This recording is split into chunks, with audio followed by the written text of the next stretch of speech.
Hello and welcome back to Detective and Mystery Fiction. If you enjoy my content, please consider hitting the like button. It's the only way the YouTube algorithm notices me. Death and Company by Dashiell Hammett. First published Black Mask, November 1930.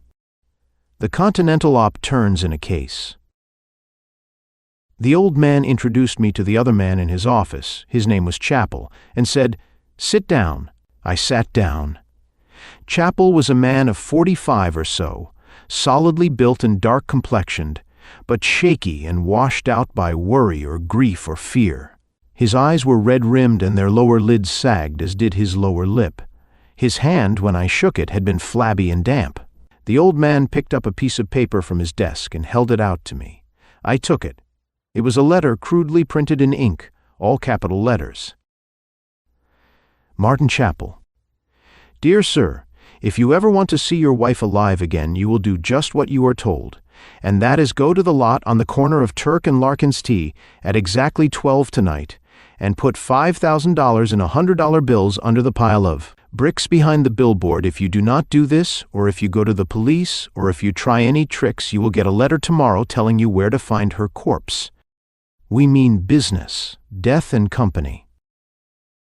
I put the letter back on the old man's desk. He said, Mrs. Chappell went to a matinee yesterday afternoon. She never returned home.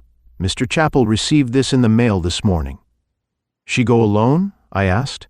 I don't know, Chappell said. His voice was very tired. She told me she was going when I left for the office in the morning, but she didn't say which show she was going to or if she was going with anybody. Who'd she usually go with? He shook his head hopelessly. I can give you the names and addresses of all her closest friends, but I'm afraid that won't help. When she hadn't come home late last night, I telephoned all of them, everybody I could think of, and none of them had seen her. Any idea who could have done this? I asked again. He shook his head hopelessly. Any enemies? Anybody with a grudge against you or against her? Think, even if it's an old grudge, or seems pretty slight. There's something like that behind most kidnappings. I know of none, he said wearily. I've tried to think of anybody I know or ever knew who might have done it, but I can't. What business are you in? He looked puzzled, but replied, I've an advertising agency. How about discharged employees? No, the only one I've ever discharged was John Hacker, and he has a better job now with one of my competitors, and we're on perfectly good terms. I looked at the old man. He was listening attentively, but in his usual aloof manner, as if he had no personal interest in the job. I cleared my throat and said to Chappell, Look here, I want to ask some questions that you'll probably think, well, brutal, but they're necessary. Right? He winced as if he knew what was coming, but nodded and said, Right. Has Mrs. Chappell ever stayed away overnight before? No, not without my knowing where she was. His lips jerked a little. I think I know what you are going to ask. I'd rather not hear. I mean, I know it's necessary, but if I can, I think I'd rather try to tell you without your asking. I'd like that better too, I agreed. I hope you don't think I'm getting any fun out of this. I know, he said. He took a deep breath and spoke rapidly, hurrying to get it over. I've never had any reason to believe that she went anywhere that she didn't tell me about, or had any friends she didn't tell me about. Is that, his voice was pleading, what you wanted to know? Yes, thanks. I turned to the old man again. The only way to get anything out of him was to ask for it, so I said, Well? He smiled courteously, like a well-satisfied blank wall, and murmured, You have the essential facts now, I think. What do you advise? Pay the money, of course, first, I replied, and then complained, It's a damned shame that's the only way to handle a kidnapping. These Death and Company birds are pretty dumb, picking that spot for the payoff. It would be duck soup to nab them there. I stopped complaining and asked Chappell, You can manage the money all right? Yes. I addressed the old man. Now about the police. Chappell began, No, not the police, won't they? I interrupted him. We've got to tell them, in case something goes wrong, and to have them all set for action as soon as Mrs. Chappell is safely home again. We can persuade them to keep their hands off till then. I asked the old man, Don't you think so? He nodded and reached for his telephone. I think so. I'll have Lieutenant Fielding and perhaps someone from the district attorney's office come up here, and we'll lay the whole thing before them." Fielding and an assistant district attorney named McPhee came up. At first they were all for making the Turk and Larkin Street brick pile a midnight target for half the San Francisco police force, but we finally persuaded them to listen to reason. We dug up the history of kidnapping from Ross to Parker and waved it in their faces and showed them that the statistics were on our side. More success and less grief had come from paying what is asked and going hunting afterwards than from trying to nail the kidnappers before the kidnapped were released. At 11:30 that night, Chappell left his house alone, with $5,000 wrapped in a sheet of brown paper in his pocket. At 12 he returned. His face was yellowish and wet with perspiration, and he was trembling. "I put it there," he said difficultly. "I didn't see anybody." I poured out a glass of his whiskey and gave it to him. He walked the floor most of the night. I dozed in a sofa. Half a dozen times at least I heard him go to the street door to open it and look out. Detective Sergeants Muir and Callahan went to bed. They and I had planted ourselves there to get any information Mrs. Chappell could give us as soon as possible. She did not come home. At 9 in the morning, Callahan was called to the telephone. He came away from it scowling. "Nobody's come for the dough yet," he told us. Chappell's drawn face became wide-eyed and open-mouthed with horror. "You had the place watched?" he cried. "Sure," Callahan said, "but in an all-right way. We just had a couple of men stuck up in an apartment down the block with field glasses. Nobody could tumble to that." Chappell turned to me, horror deepening in his face. "What?" The doorbell rang. Chappell ran to the door and presently came back excitedly tearing a special delivery stamped envelope open. Inside was another of the crudely printed letters. "Martin Chappell, dear sir, we got the money all right, but have got to have more tonight, the same amount at the same time, and everything else the same this time we will. Honestly, send your wife home alive. If you do as you are told, if you do not, or say a word to the police, you know what to expect, and you bet you will get it." "Death and Company," Callahan said. "What the hell?" Muir growled. "Them at the window must be blind."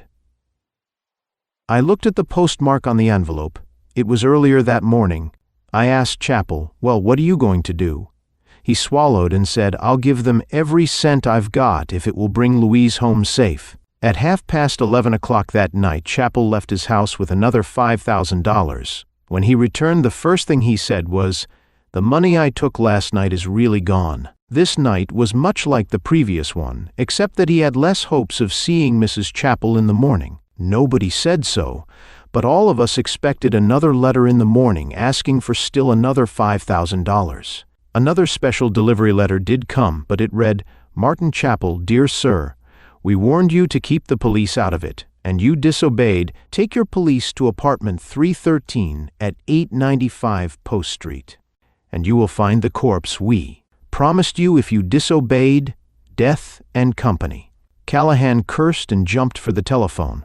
I put an arm around Chappell as he swayed, but he shook himself together and turned fiercely on me. "You've killed her," he cried. "Hell with that," Muir barked. "Let's get going." Muir, Chappell, and I went out to Chappell's car, which had stood 2 nights in front of the house. Callahan ran out to join us as we were moving away. The Post Street address was only a 10-minute ride from Chappell's house the way we did it. It took a couple of more minutes to find the manager of the apartment house and to take her keys away from her. Then we went up and entered apartment 313. A tall, slender woman with curly red hair lay dead on the living room floor. There was no question of her being dead. She had been dead long enough for discoloration to have got well underway. She was lying on her back. The tan flannel bathrobe, apparently a man's, she had on had fallen open to show pinkish lingerie. She had on stockings and one slipper. The other slipper lay near her. Her face and throat and what is visible of her body were covered with bruises.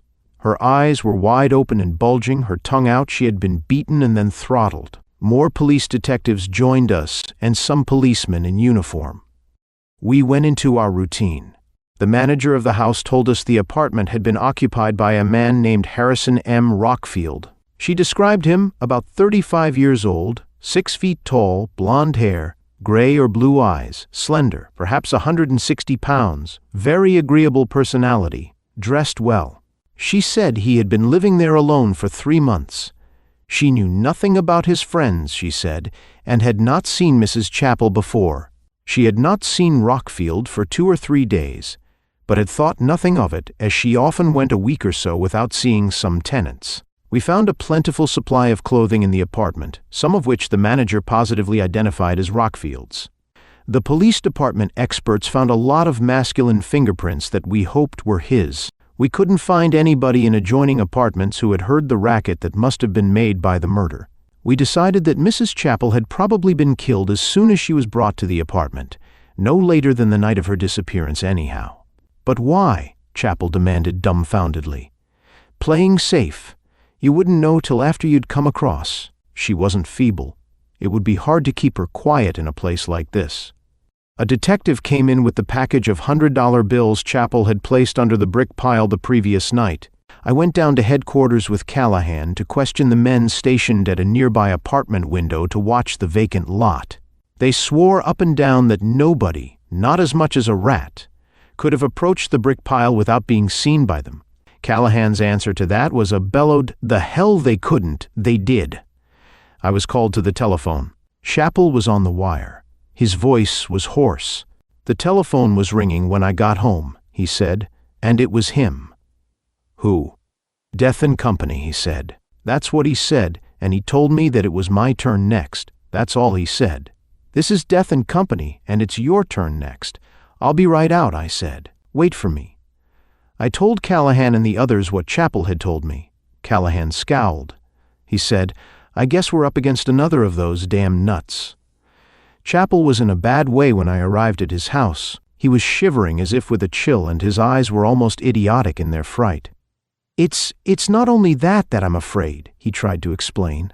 "I am, but I'm not that afraid, but with Louise, and it's the shock and all. I know," I soothed him. "I know. And you haven't slept for a couple of days. Who's your doctor? I'm going to phone him." He protested feebly, but finally gave me his doctor's name. The telephone rang as I was going towards it. The call was for me, from Callahan. "We've pegged the fingerprints," he said triumphantly. "They're Dick Moley's. Know him?" "Sure," I said, "as well as you do." Moley was a gambler, gunman, and grifter in general, with a police record as long as his arm. Callahan was saying cheerfully, "That's going to mean a fight when we find him, because you know how tough that is. And he'll laugh while he's being tough." "I know," I said. I told Chappell what Callahan had told me. Rage came into his face and voice when he heard the name of the man accused of killing his wife. "Ever hear of him?" I asked. He shook his head and went on cursing Moley in a choked, husky voice. I said, "Stop that, that's no good. I know where to find Moley." His eyes opened wide. "Where?" he gasped. "Want to go with me?" "Do I?" he shouted. Weariness and sickness had dropped from him. "Get your hat," I said, "and we'll go." He ran upstairs for his hat and down with it. He had a lot of questions as we went out and got into his car. I answered most of them with, "Wait, you'll see." But in the car he suddenly went limp and slid down in his seat. "What's the matter?" I asked. "I can't," he mumbled. "I've got to. Help me into the house. The doctor." "Right," I said, and practically carried him into the house. I spread him on a sofa, had a maid bring him water, and called his doctor's number. The doctor was not in. When I asked him if there was any other particular doctor he wanted, he said weakly, "No, I'm all right. Go after that man." "All right," I said. I went outside, got a taxicab, and sat in it. 20 minutes later, a man went up Chappell's front steps and rang the bell. The man was Dick Moley, alias Harrison M. Rockfield. He took me by surprise. I had been expecting Chappell to come out, not anyone to go in. He had vanished indoors, and the door was shut by the time I got there. I rang the bell savagely. A heavy pistol roared inside twice. I smashed the glass out of the door with my gun and put my left hand in, feeling for the latch. The heavy pistol roared again, and a bullet hurled splinters of glass into my cheek, but I found the latch and worked it. I kicked the door back and fired once straight ahead at random. Something moved in the dark hallway then, and without waiting to see what it was, I fired again, and when something fell, I fired at the sound. A voice said, "Cut it out, that's enough. I've lost my gun." It wasn't Chappell's voice. I was disappointed. Near the foot of the stairs, I found a light switch and turned it on. Dick Moley was sitting on the floor at the other end of the hallway holding one leg. "That damned fool maid got scared and locked this door," he complained. "Or I'd have made it out back." I went nearer and picked up his gun. "Get you anywhere but the leg?" I asked. "No. I'd have been all right if I hadn't dropped the gun when it upset me." "You've got a lot of ifs," I said. "I'll give you another one. You've got nothing to worry about but that bullet hole if you didn't kill Chappell." He laughed. If he's not dead, he must feel funny with those 2.44s in his head. "That was damn dumb of you," I growled. He didn't believe me. He said, "It was the best job I ever pulled." "Yeah? Well, suppose I told you that I was only waiting for another move of his to pinch him for killing his wife?" He opened his eyes at that. "Yeah," I said, "and you have to walk in and mess things up. I hope to. They hang you for it."